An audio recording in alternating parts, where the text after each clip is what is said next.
Main जो होता है सीआरआर और हमारा रेपो रेट होता है। सीआरआर वो होता है जो बैंक अपना जो डिपॉजिट्स आते हैं उसमें से एक पोर्शन जो है वो आरबीआई के पास एज ए सिक्योरिटी रखती है और उसको वो फाइनेंस में या लोन देने में यूज नहीं करती है, क्योंकि वो प्रोटेक्शन जो होता है वो होता है पब्लिक का प्रोटेक्शन। दूसरा है repo rate. Repo rate RBI bank को देती है कि बैंक उससे नीचे लोन नहीं दे सकता, और अगर आरबीआई वो रेपो रेट कम करता है तो बैंक भी वो रेट कम कर सकती है। तो रेपो रेट ये हो गया। अब इस केस के अंदर जो कि उम्मीद की जा रही थी कि रेपो रेट कम होगा, वो कम ना होने का कारण इन्फ्लेशन है। इन्फ्लेशन में हम अगर रेपो रेट को कम कर देंगे तो डिमांड जो है वो बढ़ जाएगी बहुत तीव्र गति से, और ऐसे में हम इन्फ्लेशन को कंट्रोल नहीं कर सकते। तो दूसरा रास्ता उन्होंने ये निकाला कि हम सीआरआर कम करते हैं और 1.16 लाख करोड़ रुपीस जो है वो मार्केट में इन्फ्यूज करते हैं। उसके चैनल हम अपने कंट्रोल में रखते हैं कि उस किस हिसाब से उसको चैनलाइज किया जाए ताकि वो पैसा सही जगह जाए। वो पैसा अगर गलत जगह चले गया, जुए सट्टे में चले गया, तो स्पेकुलेशन में चले गया, तो वो गलत। वो सही जगह जाए। अब सही जगह क्या है? सही जगह प्रोडक्शन है, कंजप्शन को बढ़ाना है, डिमांड तो क्रिएट करना है, ज़्यादा से ज़्यादा सप्लाईज को बढ़ानी है ताकि हमारे पास मटेरियल मैक्सिमम हो, शॉर्टेज ना हो।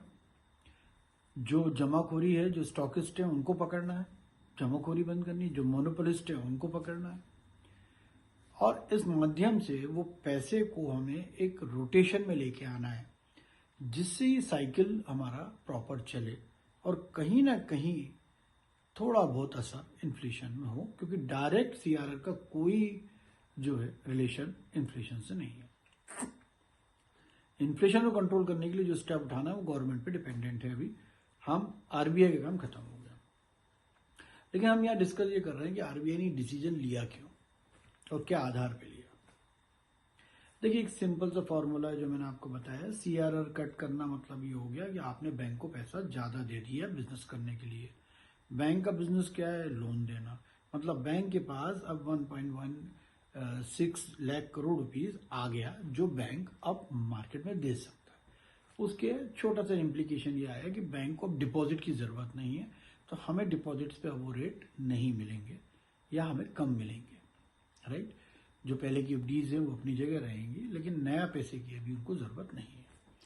अब इसको दो पार्ट में बांटा है आरबीआई ने। इसलिए बांटा है कि वो पहले पार्ट में देखना चाहती है कि इसका इफेक्ट क्या आएगा, जो कि ये पहला कल से चालू होगा, क्योंकि बैंक के पास, आरबीआई के पास भी सिर्फ यही एक महीना है जिसके अंदर वो ये डिसाइड कर सकते हैं कि वाकई उन्होंने जो डिसीजन लिया वो वर्क कर रहा है नहीं कर रहा है। अब इतना पैसा इन्फ्यूज होने के बाद ये पैसा होगा कैसे रोटेट? सबसे पहले तो ये जरूरतमंदों के काम आएगा। जरूरतमंद मतलब आम आदमी के हाथ में कुछ पैसा डालना ताकि उनकी परचेजिंग पावर क्रिएट होना, कंजप्शन बढ़ना। जब हम कंजप्शन बढ़ने की बात करते हैं तो कहीं ना कहीं डिमांड ही इफेक्ट हो जाती है और डिमांड बढ़ती ही है। अब सवाल ये होता है कि डिमांड और सप्लाई का जो रेशियो है, जो डिमांड और सप्लाई का जो बैलेंस है, वो मेंटेन होना बहुत इंपॉर्टेंट है। अब वो मेंटेन करने के लिए एक रिस्क है जो इन्होंने लिया है आरबीआई ने। अब डिमांड थोड़ी बढ़ी, अब ये पैसा जो बैंक के पास आया है, अगर ये पैसा एसएमईज को, स्मॉल स्केल इंडस्ट्रीज को, कंज्यूमर आइडल इंडस्ट्रीज को, नए स्टार्टअप्स को, और जो लोग प्रोडक्शन किसी वजह से, वर्किंग कैपिटल रिक्वायरमेंट की वजह से, किसी वजह से नहीं कर पा रहा है, अगर ये फंड वहां जाता है तो उनको अपनी कैपेसिटी बढ़ा के प्रोडक्शन करने में सुविधा होगी, और उस प्रोडक्शन से सप्लाई जो है साइमल्टेनियसली डिमांड के साथ अगर सप्लाई भी बढ़ती है तो कहीं ना कहीं इसका इम्पैक्ट जो है पॉजिटिव आ सकता है। लेकिन इसको करने की प्रक्रिया, इसको चैनलाइज करने की प्रोसेस, और इस पे गवर्नमेंट का कंट्रोल, एक पार्टी हो गया। तो ये हो गया कि इन्फ्लेशन का कोई रिलेशन नहीं है, बता दिया। CRR करने का पर्पस ही बता दिया। अब इनडायरेक्ट इन्फ्लेशन में क्या इफेक्ट आ सकता है वो अपन संभावनाओं को समझते हैं। अब आपने क्या किया, पैसा दे दिया, कंजप्शन बढ़ाने की कोशिश करी, तो कम से कम एक जरूरत के लिए पैसा आ गया, भले वो लोन का पैसा आया, आपको इंटरेस्ट आपको देना ही है।